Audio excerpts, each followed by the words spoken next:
What's up, everybody? Welcome to the Scratch Agency podcast, hosted by Scratch Agents for Scratch Agents. My name is Stephen Turnbull, founder of T5 Insurance Services in Clinton, New York, and I'm joined by my co-host today, the one and only, you already know, hold your applause, Mr. Shawn Fitzgerald, founder of Sound Harbor Insurance in Long Island, New York.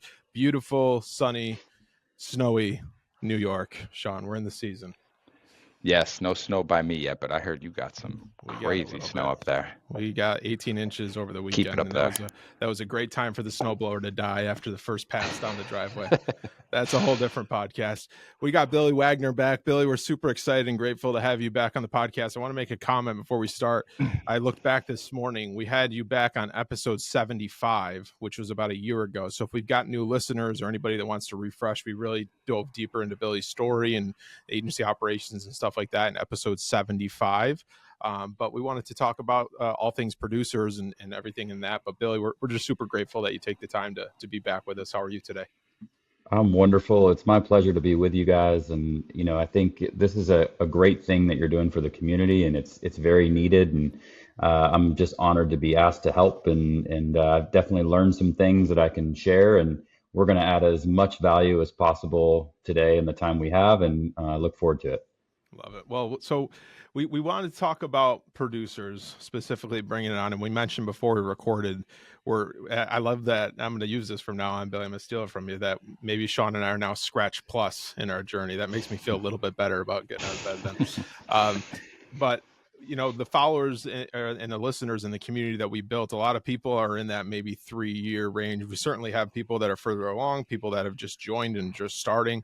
But we have people in that maybe 2 to 3 year range that are looking at, hey, I got to bring on a producer now. What does that look like? And, one of the things that you always see in the Facebook groups and everything is, what should I pay the producer and all this? But I don't think there's the conversation around, like, how do we help that person succeed for what we want them for? And so we just love to have a conversation around, the producer plan that you've created and you've shared on stage multiple times, and just kind of dive a little deeper into that today.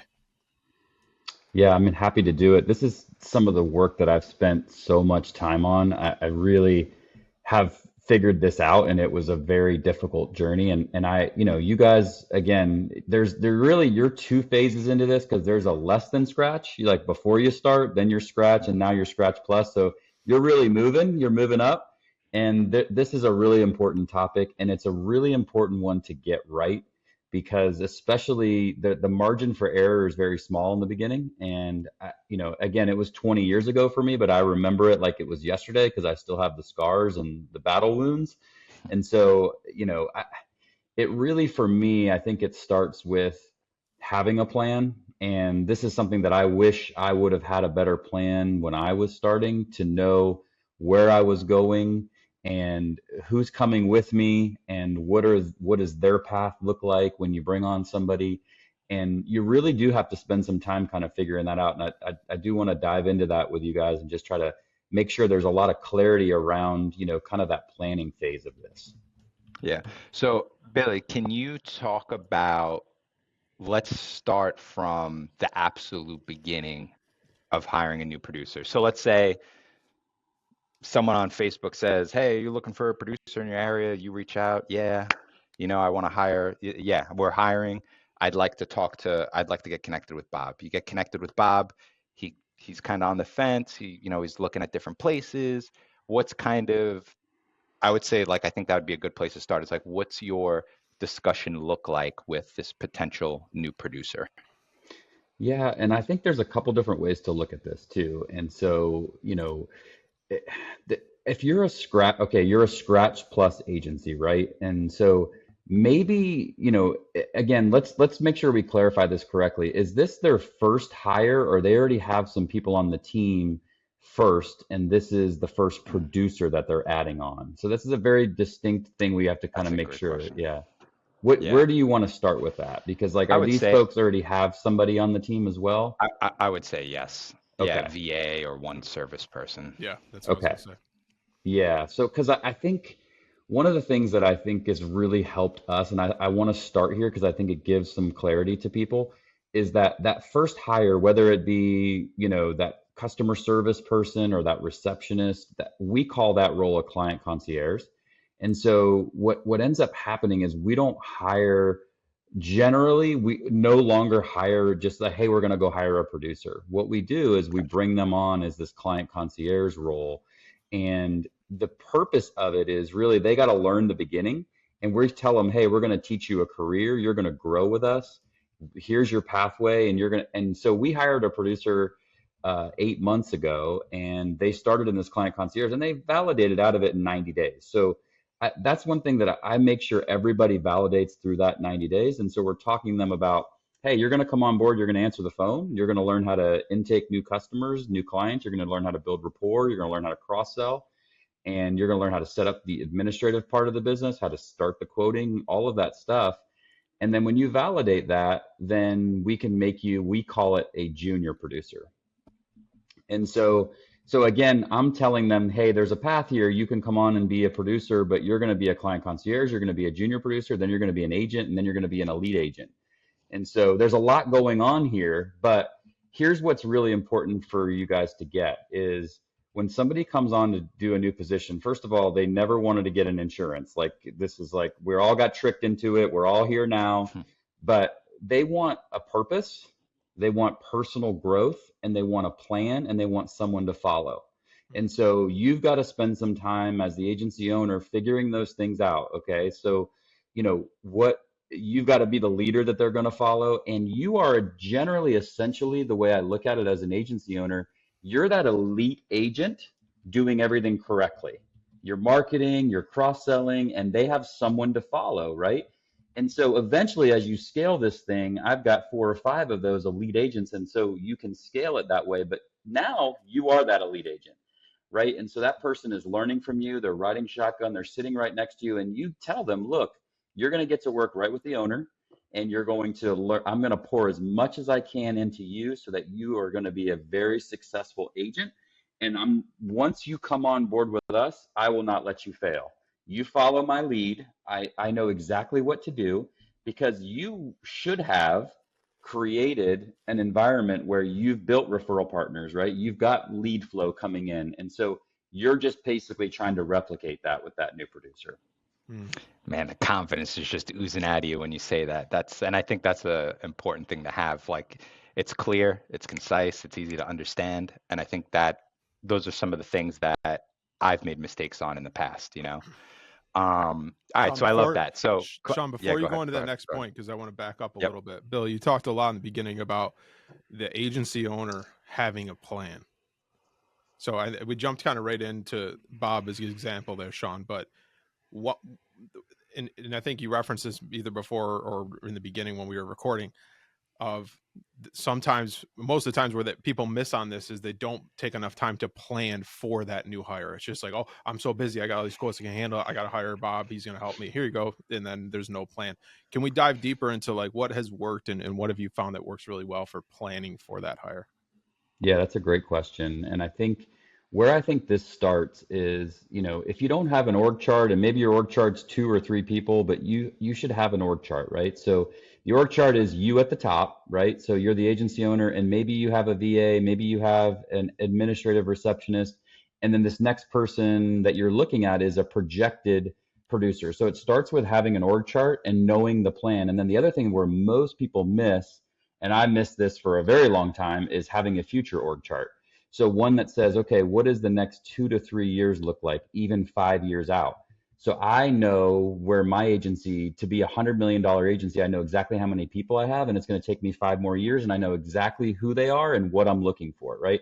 And so backing up though, you still, like, what you're trying to do is build this org chart that shows what the next year is, and then maybe the next 2 to 3 years, right? And so the next year you're saying, okay, this year I'm going to hire this one person, let's just say. And that's kind of what I did, 20 years ago. I hired one person every year. Now we hire 2 to 3, but that's where you start, right? So this one person. And then this org chart at the bottom of it has all the responsibilities for the agency. And it's, who's taking out the trash on Friday, who is answering the phones, who's doing the follow-up, who's doing the post-bind, the DocuSign. Every responsibility in the agency needs to be clearly listed on this org chart. And then you start identifying names and tie those names to that responsibility. So this new person comes on and you're like, okay, you're going to be the client concierge. Here's your first responsibilities. Here's your 3 most important priorities that you're responsible for. And as you scale, now you have a plan, they have a plan, right? And this eventually, again, goes on their business plan. And so, and I know some people are listening right now and they're like, okay, that sounds great, but the phone doesn't stop ringing and I got quotes to follow up with and I don't have time, right? And so here's what I would say to that. And this is what I did when I didn't have time. I remember walking in and then, the phone rang a gajillion times and then I walked out going, I can't believe it's 7 o'clock, and I went home, right? So I remember those days. Here's what you need to do. You need to own your morning. And I'm actually doing a keynote on this in 2 weeks where I walk through the morning routine. But the short of it is you plan 1 hour every single day to work on these plans and on this business. And so your most important priority. So let's just say I'm giving you guys homework. Your homework is to create an org chart, to lay out all of your responsibilities and start identifying what you want this new person to do so that you have a plan. And then there's a ton of other things that you need to design. Like you need to design the pathway for them. You need to design those different roles and positions and how they scale. But imagine this, okay, I want to paint a picture, right? So you've got a client concierge, you've got an agency owner, a junior producer, and then an agent, then an elite agent, right? So you're taking somebody into your organization, you're starting them as client concierge, they validate that role, then they become a junior producer. That role that basically think of junior producer like an inside salesperson. They're not out knocking on doors and all that. They're learning the job on the job. They're riding shotgun with you. You are their elite agent pouring into them. They're doing everything that you're doing at the same time you're doing it. And they're helping you scale. They're helping you clear your inbox out, get all your quotes out, all of that. They have to validate all the carriers that we write with and know how to quote, bind, and underwrite every carrier. So you have a checklist that says, okay, this carrier, do you know how to do all 3 of those things? So they should know how to quote, bind, and underwrite everybody. There's an underwriting memo. How do you follow through on it, right? And so they learn that role, and then they cannot become an agent until they have validated that role. And to leave a junior producer role, you have to have 5 referral partner relationships. You have to pass secret shops. You have to have Google reviews. You have to show you can cross-sell. So you've identified what it takes to move to those levels. And then someone goes from junior producer to an agent, and we've made that like a law partner does. You're a partner now. You don't just come on to be a producer. And I would do the same thing if I were you in your shoes right now. I'd be like, you don't just come on here to be a producer. That's something you earn your way to, right? I'm the producer now, and I'm going to show you how. And when you've earned it, that's your role. And then that person can become an elite agent, and then they start mentoring the client concierge, the junior producers, and then now you have a pipeline. And people will say, when do you hire? Well, you know when to hire because your experience is good, they're learning, you move somebody to that role, and you bring on somebody else to fill that spot, right? So that's kind of how I want everyone to kind of think about it. Like, here's the pathway, this is how it's designed, and then you know exactly how to drive it, and they know what happens next. Yes. First of all, I love that. There's so much there, and I love all of it. I would say the first part I think is really powerful is that org chart with the future org chart, because I think something cool you could probably do there is show this new person as well. This is where you fit into the future org chart, which probably motivates them and gets them excited, gives them a purpose, like you spoke about earlier. Can you talk about what and how the validation process goes for the client concierge? Just to start in the beginning, like how is that, like, is it spot checked? If it is, like, kind of what that process looks like, or what tech you use to spot check the things they're doing right and wrong? Yeah, great question. I think, again, there should be a validation point for every role you have in your agency. And it doesn't have to be a ton of things. It can be like 3 or 4 things. And like I said, a lot of times that client concierge, people can knock it out in the first 90 days. It is, number one, when they answer the phone and intake a new client, there is no difference between the elite agent doing it and that client concierge doing it, meaning that you can trust that that person is going to provide an awesome experience. They're going to know how to build rapport. They're going to have smile, energy. They're going to cross-sell. They're going to protect people. They're going to set the agent up for the future of, like, you're going to love working with Shawn. He's one of the best in the business. He's going to take great care of you. We've got you. You called the right place. Like, that whole thing, right? They know how to do that. And they know because we've spent 12, 15, 20 hours with them working on that 5-minute phone call. It's so important to get that habit right. and to get that experience right.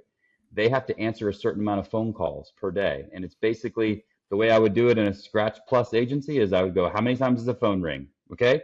You got to answer it that many times a day, right? So they know that their main responsibility is on the phone, client concierge.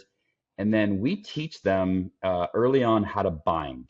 And what that means is they learn how to do flood quoting, auto quoting, and they learn how to bind policies, right? So they're learning how to do the job of the junior producer while they're in that client concierge position, and right. And so when they validate that, and it doesn't take that much, but they basically learn how to do that job and that role very well. They're answering the phone, they're providing a great experience, and they know how to quote and bind those initial policies. Then they can become a junior producer.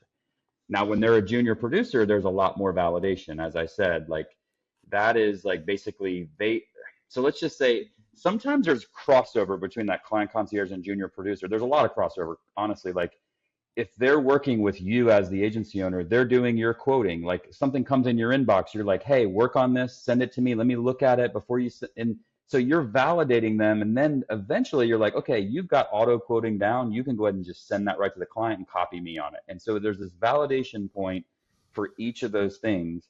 And then the hard one, honestly, for that junior producer to go to an agent is really having those 5 relationships. And we count 5 relationships as they've sent us 5 referrals.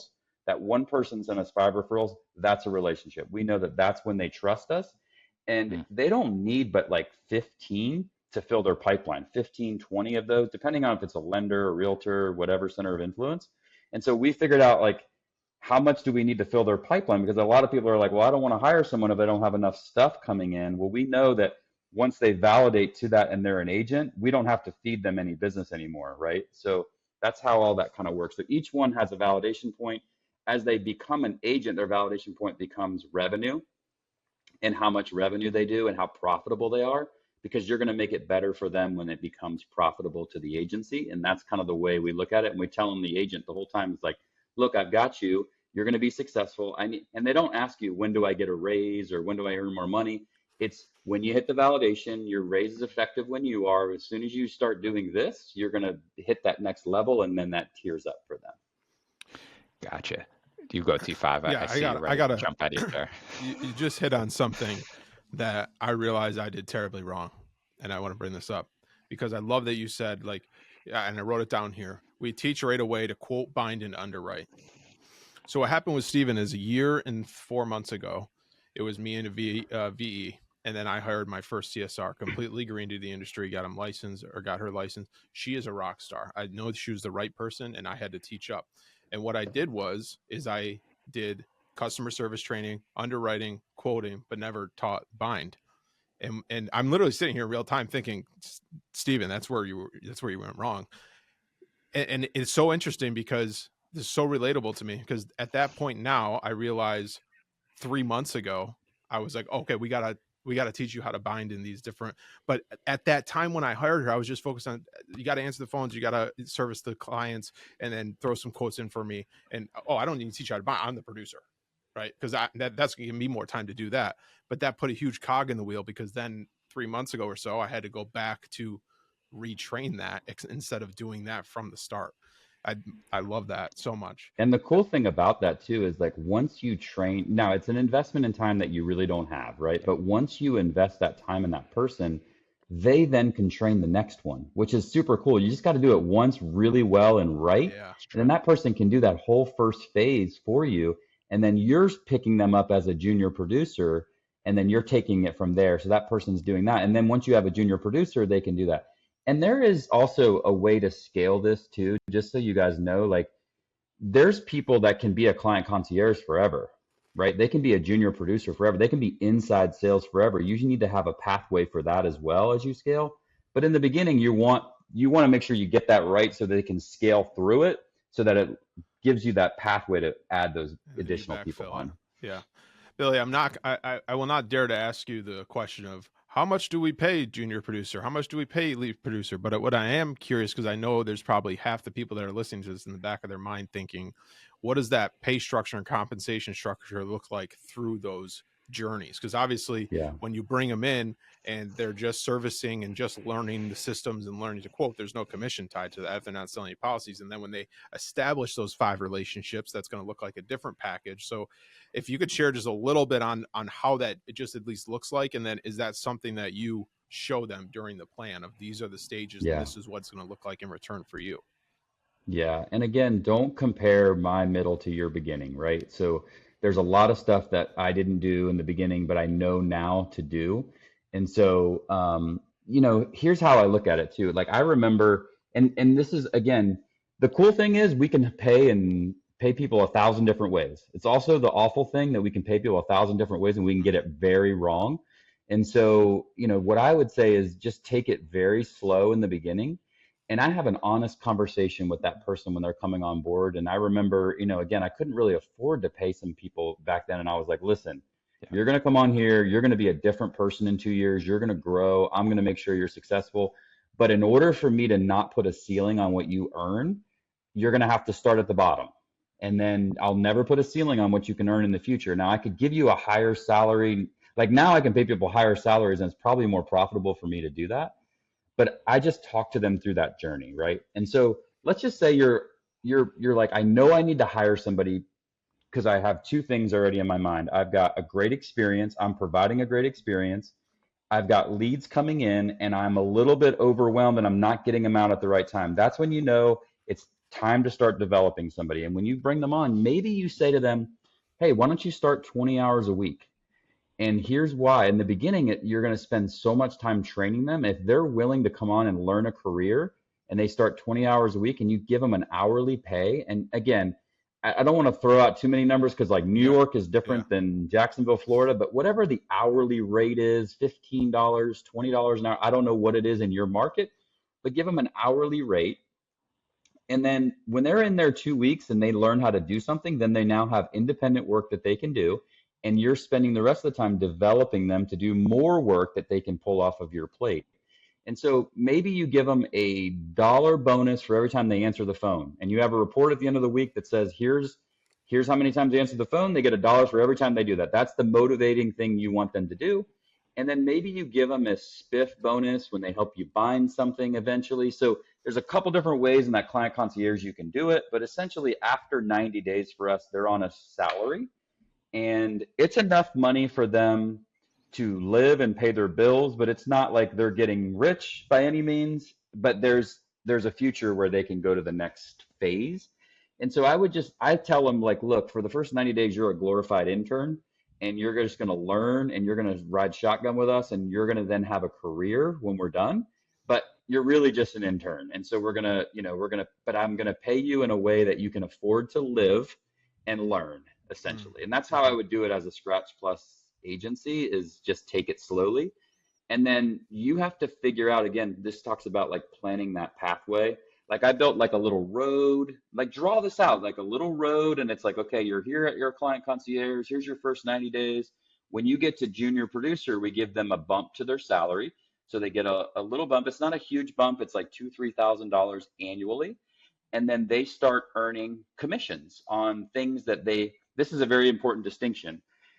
On Client Concierge, we give them a $10 spiff for everything that they bind when they have fully validated it. So like maybe it takes them 6 months to fully validate it or 3 months. When they know how to bind everything, we give them a $10 spiff.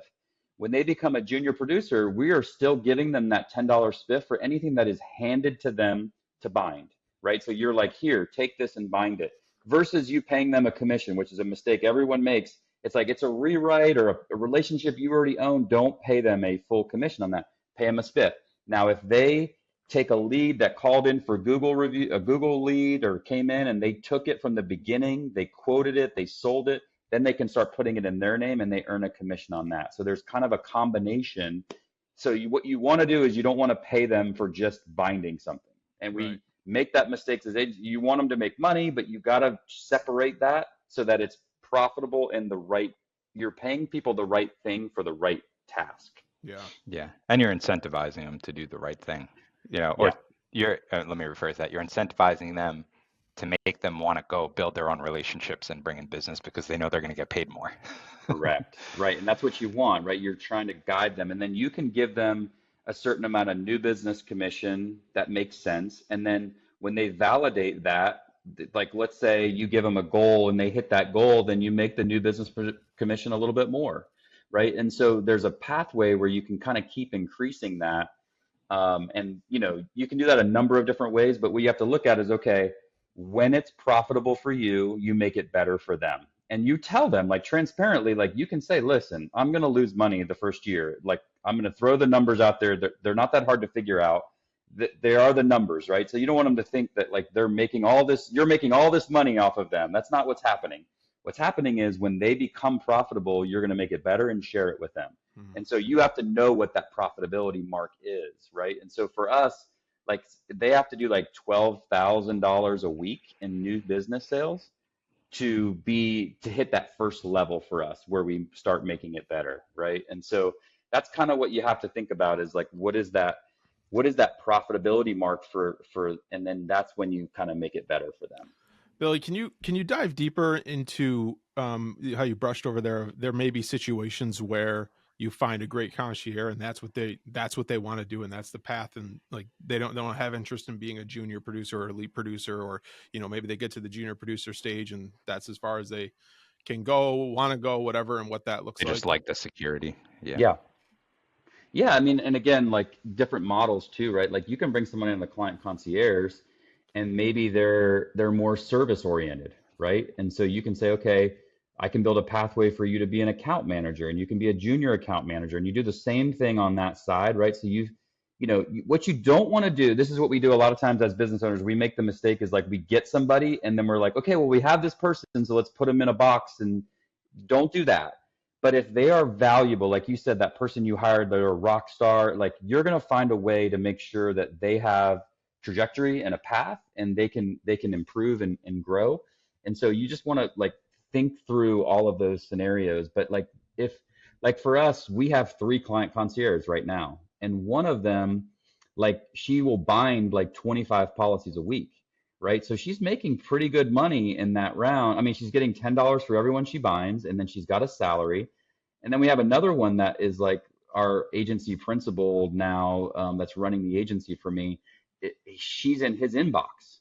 So she's a client concierge. He gets 400 emails a day. She's in there starting new quotes and she's looking for binds that need to get done and she's binding them and she's going to make a great salary and she's valuable in that role. So again, as you scale, you'll have different opportunities for people. You can create team leads and all this other stuff. You just got to have a little bit of vision and they got to like, and you're going to reward those people that are with you on the ground floor, right? And that's what you got to do is just kind of figure out what makes sense for them.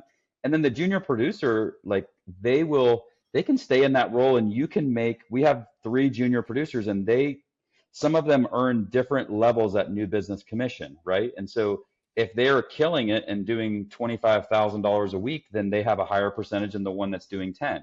And so that's how you have to kind of scale that. The difference for us is we give a small renewal to our agents and we allow them to build an annuity essentially from day one. When they put that policy in their name, remember I told you they quoted it, they sold it, they bound it, they underwrote, they did everything. It wasn't given to them. Then it's in their name and they're building this annuity.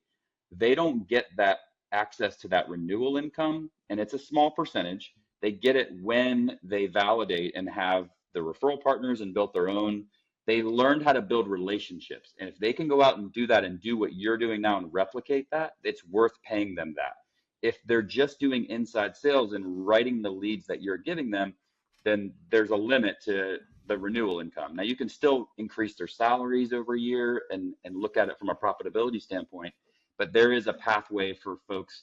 And you kind of want somebody in that role, again, as you scale, to teach the people coming through, right? So if you had client concierge, a junior producer, an agent, and an elite agent, that's really helpful. And one thing that we just figured out like 2 years ago that has been so valuable is figuring out the mentor relationship of somebody in the agency. So initially it's you guys, but then now we have people that we call them elite agents, and they mentor those other folks. And so what they love about it is when people are we figured out where you can scale new business to a certain level, and then you kind of hit a ceiling. You can only do so much new business to regardless of how much support they get, there's a level of how much new business somebody can write.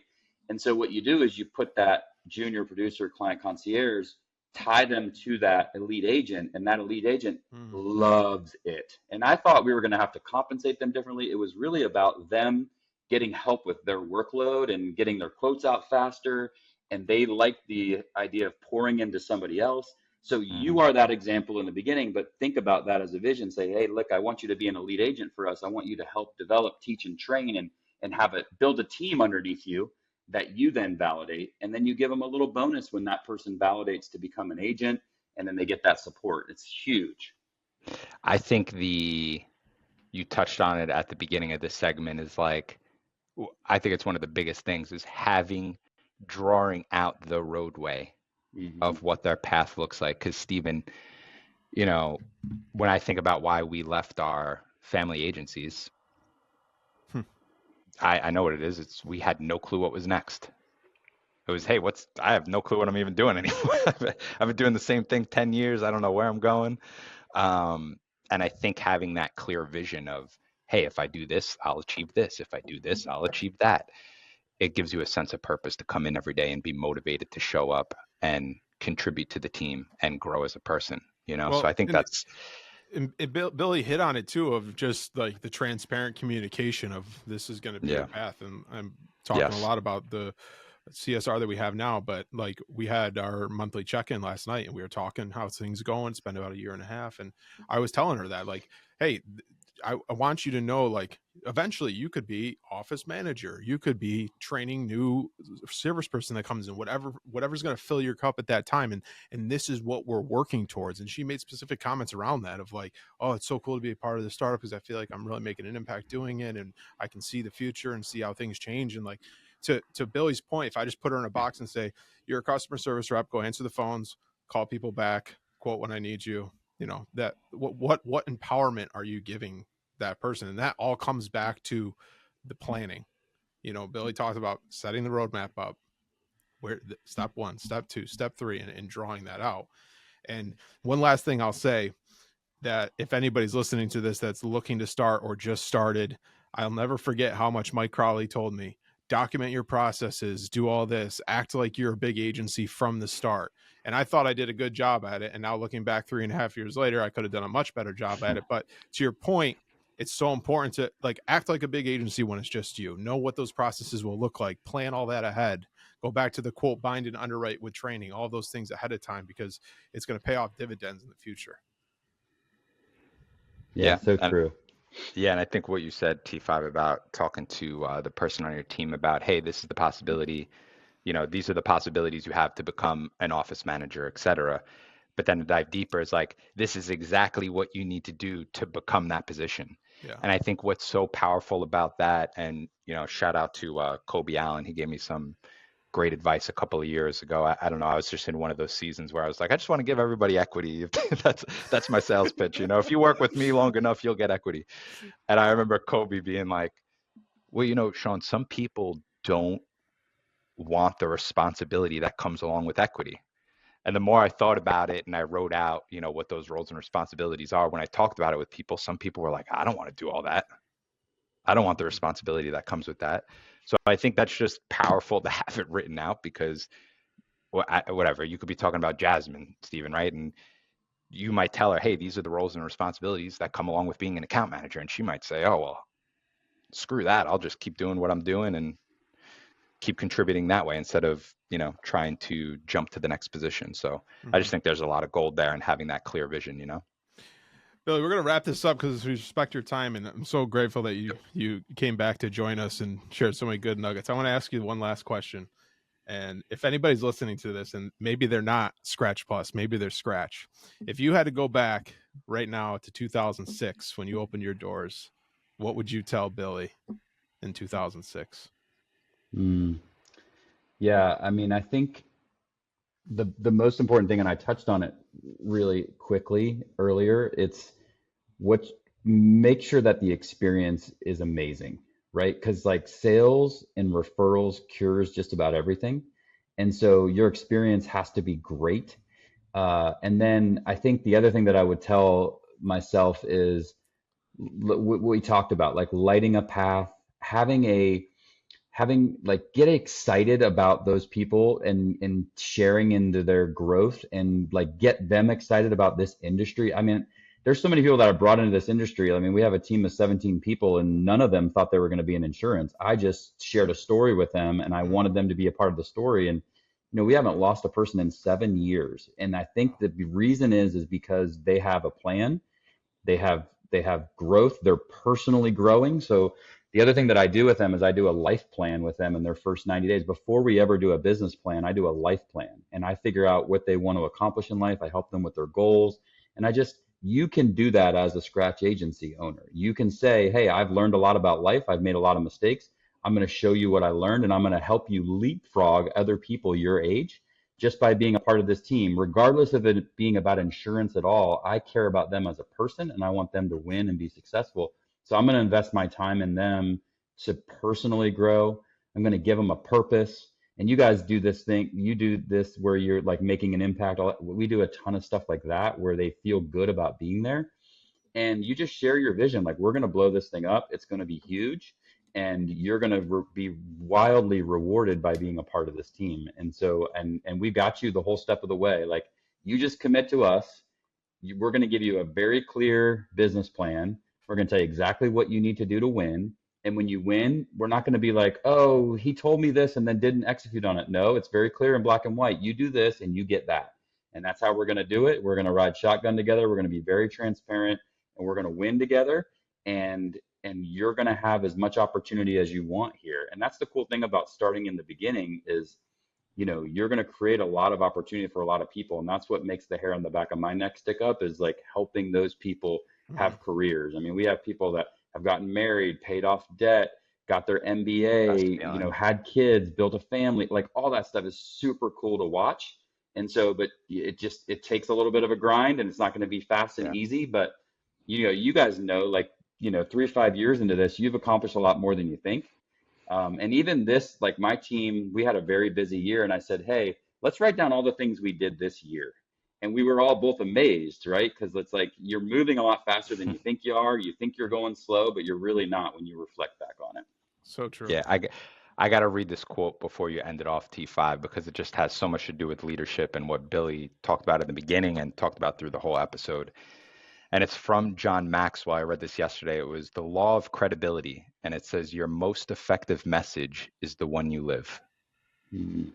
So think about that. If you're bringing on a new producer, if you're living what you're preaching, it's much more likely you're going to sell them on the dream, you know? Yeah. So So cool. just like when you have kids, like they're following you, they're watching you, right? The same way. True. It's more is taught than caught, right? I mean, caught than taught. So yeah.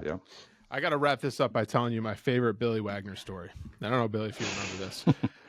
Back in the IAOA days in Chicago, you put on a killer presentation as always. And after the day was over at the hotel bar, we bumped into each other. You stuck your hand out. Hey, I'm Billy. Hey, I'm Steven.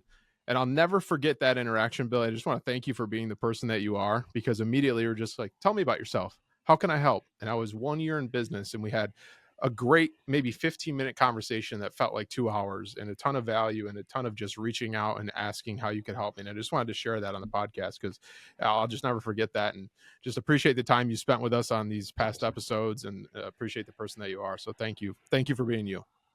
Thank you so much. I appreciate spending time with you guys. You guys are rock stars. You're doing so many cool things. And it's an honor to know you, and it's an honor to spend some time with you guys today. Awesome. Well, thanks again, everybody. That's another episode of the Scratch Agency podcast. It is sure one to save and go back and rewind for a couple times over and over. Thanks for joining us today. Do us a favor, like the show, share the show, and subscribe. Make sure to check out the Telegram community. We also have an announcement coming up for our meetup annually in probably the next few months here. We're working on some nuggets on that, so keep an eye out for that. Most importantly, remember to dig down deep, believe in yourself, and own your own future. We'll see you next week. Take care.